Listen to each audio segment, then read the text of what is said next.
Hello, this is my second YouTube style video that I'm doing for my newsletter, but I have a lot of new people here since I did the last one. If you go back in the archives, I did a whole thing on like my morning routine, how I make my matcha. I can link that below. It still feels so weird to do videos like this, but this is like the year for me of branching out, trying new things. I have been so averse to video for years. Everyone knows that I go on and on and on about it.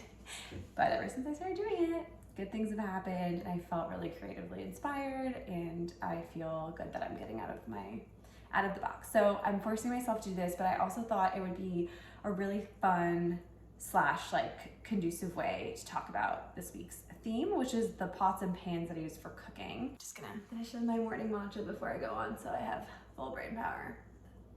Okay, I didn't finish it, but that's fine. Welcome to my kitchen. We're in my kitchen right now. Grant and I just bought a house like 3 months ago. We're still really settling in, but I got the idea for this video because, you know, moving into a new place, like we were opening all of our boxes. We had so much stuff in storage, like things that I didn't even remember, things that I never used. We were going through all of that, like giving it away, keeping stuff, whatever. And also we're getting married next month, so we were making a registry, and okay, as a blogger, I get a lot of stuff for free. And I also buy a lot of stuff because I'm cooking all the time. And I totally lost my train of thought.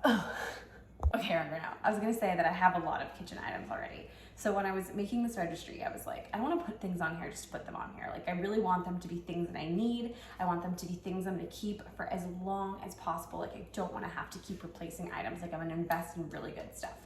So I did a lot of research on things like pots, pans, kitchen utensils, like what's the best and why.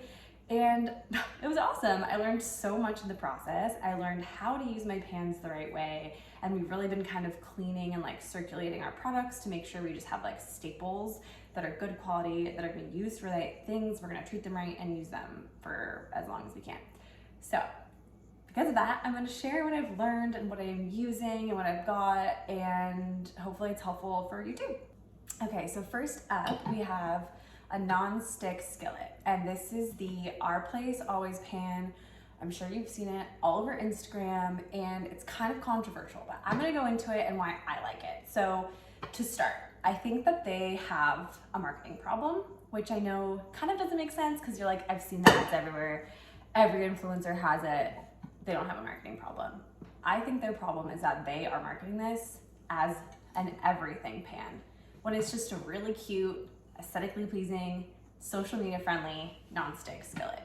People say that the non-stick coating, which is a non-toxic one, which we'll go into in a second, people say it goes away, it stops working immediately. I personally have not had that problem. This is my second one and it's just been flawless. I personally like using it because it's really cute and it looks really good in videos. But I think that this is really just a standard non-stick that's more expensive because it's cute. And if you're willing to pay more money for a cute and pretty colorful non-stick pan, do it. If you're not, don't do it. It's kind of like buying a Smeg product, like you're buying it for the aesthetics, and some people want that and other people don't.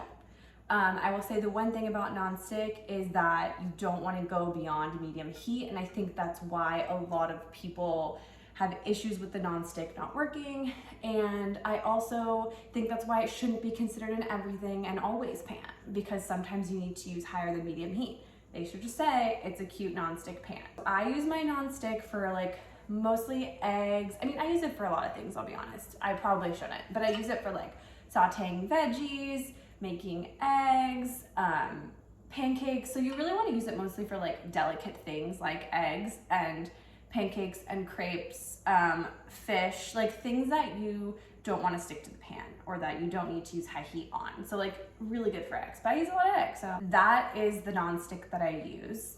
I like them, totally get it if it's not your thing. It is pricey, for sure. But in my research during the registry building, I was Googling non-stick, like non-toxic. Oh, let's talk about that. Okay, so sorry, I'm all over the place. Non-stick gets a really bad rap because we've all heard about the dangers of Teflon. I personally try to avoid Teflon products, but if you're not scratching them and not using high heat, they're generally pretty safe. If you are worried, you can go for the ceramic kinds like the Our Place, and there's plenty of other like non-stick, non-toxic pans. And in my research about which ones work the best, because the Teflon ones are really like the good ones, I learned the green pan Paris Pro has the like best non-stick capability. I just didn't want to buy it again because, like I said, I use this one and it works great for me and it's super cute and they have tons of colors. But yeah, if you're looking for another option, green pan is good. And then I have another one from American Kitchen Cookware that's also great. Next up is the cast iron skillet. Oh God, that's so embarrassing. I'm not doing that. This one is Lodge. I love cast iron skillets.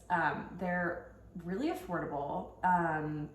They will last you a lifetime if you take care of them. And I know people get really nervous about using them because you can't just like stick it in the dishwasher or like wash it normally, but I promise you it's not that intimidating. Eventually, a cast iron skillet will become non-stick when the seasoning starts to form, so you can use it for a lot of things that you would use like your non-stick skillet for. It's really good for things that you're cooking on the stovetop and then want to move into the oven. And it's great for baking. You can do like cakes in here and it'll get like a nice little crust. It can handle really high heat, which a non-stick skillet cannot. So it's great for searing, it's great for sauteing, it's great for like if you're gonna sear steak and like put it in the oven after, like perfect. Eggs, bacon, things like that. You get the gist. The downside being it's really heavy, so it's like a little harder to maneuver and it's a little harder to clean. It's true, but it's still not hard. I stand by that. And you also don't want to use acidic things for too long. So as everyone on my Instagram reel of the burrata and tomatoes that I did in the cast iron loved to remind me, you can use acidic things like tomatoes or wine on a cast iron, but only for a short amount of time. So probably no more than like 30-minute cook time. But like I did it with the tomatoes, it was fine. My cast iron is fine. So like no need to freak out, it's all good. But there are other pans you can use for those things. So yeah, to take care of it, you wanna wash it with like mostly water. Some people say no soap, but I just use a little bit sometimes. Again, it's fine. And then you wanna make sure you don't let it sit in water, it will rust. So once you wash it, immediately dry it. You can wipe it down with a paper towel and oil to kind of get that seasoning going. And then I just like put it on the stove and I do low heat for like 10 minutes or so. And then every so often you want to re-season it. You basically coat it in a very light layer of oil and then you put it in the oven for like an hour. And that just keeps the coating and the seasoning shiny and great. So your cast iron will last a long time. Next up we have stainless steel. I've got a pan here. I've also got my new pot. Look how shiny it is. That's how you know it's new. These are both from All-Clad. That is definitely a more expensive brand, but it is the one that I've heard the best about. And like I said, I'm trying to just invest in good quality stuff that will last me a long time so I don't have to keep re-buying things. Also, this is my job. I don't have to justify, but I'll link some other like cheaper options too. But stainless steel is a great all-purpose pan. I will admit, I have been so used to using my non-sticks like my whole life that I'm now adjusting. Let me fix this. I am now adjusting to using stainless steel because it can be used for a ton of things, and like most things don't really need to be cooked on the non-stick. So stainless steel, what is it good for? Like I said, it's kind of good for everything. Stainless steel has the best heat distribution, so it distributes heat really easily, which means it cooks things really well. You definitely want to preheat it before you use it, and you want to just like heat it up on medium heat for a while. And there's like some tests that you can do to see if it's hot enough.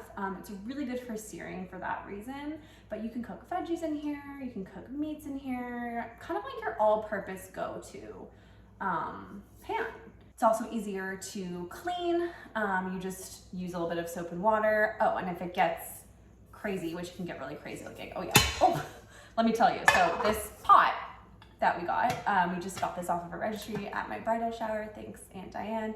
The first time we used it, Grant was making broccoli, and it was brand new, and he burnt the broccoli. Like the whole bottom of this pot was black, and I was like, not the new all Glad pot. I was sad, but all you need is a little bit of barkeeper's friend, and like he got that all cleaned up. We're good to go.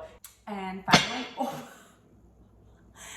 my God, you can't see, but I have 2 Dutch ovens right here. So finally, the Dutch ovens.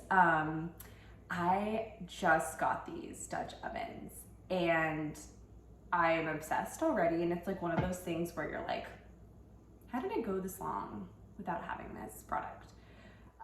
Dutch ovens can be expensive. I actually had a Le Creuset on my registry, and it's another one of those like,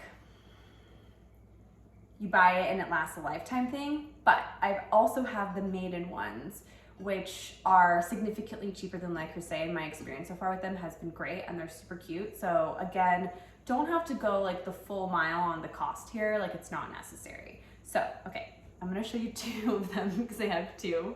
That's what happens when you're a blogger. This first one, oh God, oh, they're heavy. So they're very heavy. They're also made of cast iron. They're usually enameled, like this one on the inside. You can see here. You can make a lot in here. You can bake, you can sear, you can saute. Oh God, they're so loud. It's another good one for cooking on the stovetop and then moving to the oven. So for me personally, like I make a lot of like pots of beans, and Dutch ovens are great for that. They're spacious, they cook well, they can stay on the heat for a while. You can also make bread in them. Oh, I didn't show you the other one. This is my other Maiden one. And you can see the inside of this, you can tell that it's cast iron. This is nice because when you're cooking, you can kind of see what's happening with the food. Like if it's browning or burning, it's really easy to see. With the darker one, it's hard to tell. But I love the gold handle on the other one, not gonna lie. Very cute. And I also have been making jam in here. So yeah, it's very versatile, very durable, can go in the oven up to really high heat. You can do like a roast in there. They're really spacious, just like classic, oh my God. They're just classic kitchen items that, you know, it's like a big pot, you know? I don't know, right now I just have this stainless steel pot and this Dutch oven, and it's been totally fine. I will include all these links below. I will also include some suggestions for the ones that I don't have, or ones that I've used in the past that I haven't shown in this video, kind of showing a different range of price ranges, because again, I think it's definitely worth it to invest in something that's going to last a while, but some of these products can get really, really expensive, and not everyone cooks the same way that I do. Like this is my job. I invest a lot of time and money into cooking, so I go for these, but we all have different needs, and there's plenty of great products out there too. So I hope this was helpful, and if you didn't like this format, next week will be a recipe as per usual. Let me know if you like the videos. I'll try to incorporate them if you do. If you don't, you can just leave. No, I'm just kidding. I really want this space to be, it's a mutual thing. Like you guys are paying to be a part of this and to be a part of my community, and I want to serve you, and I want it to be fun. And yeah, I'm just trying to like give you things that are helpful, that really like are the things that I think about when I'm cooking, and the things that like my friends ask me, because I don't know, I just feel like they're not the only ones who feel that way. So yeah, thank you for watching. Let me know if you have any questions, and maybe I'll see you soon in another video.